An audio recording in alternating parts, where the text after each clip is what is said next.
6-year-old Fadi Azant is acutely malnourished. His spindly legs can no longer support him to walk. He is confined to a bed at the Kamal Adwan hospital in northern Gaza, where famine is bearing down. Fadi suffers from cystic fibrosis. This is him before the war with his twin. And dancing at a wedding.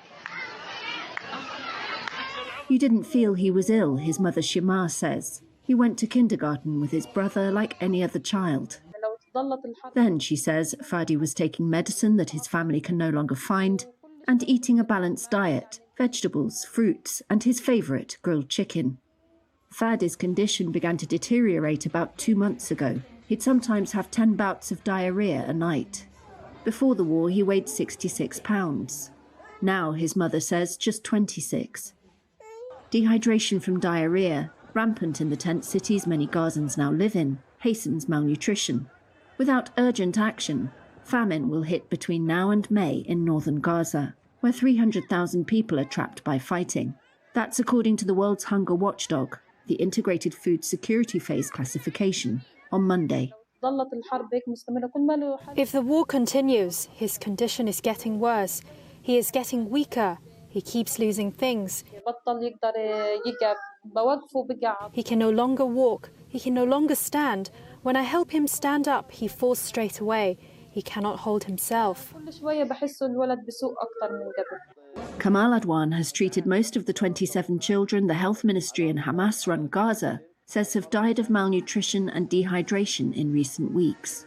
Here at the Al-Auda Centre in Rafah, in the south, Mesbah Hedji says her 5-year-old daughter Isra suffers from quadriplegia, epilepsy, and now malnutrition.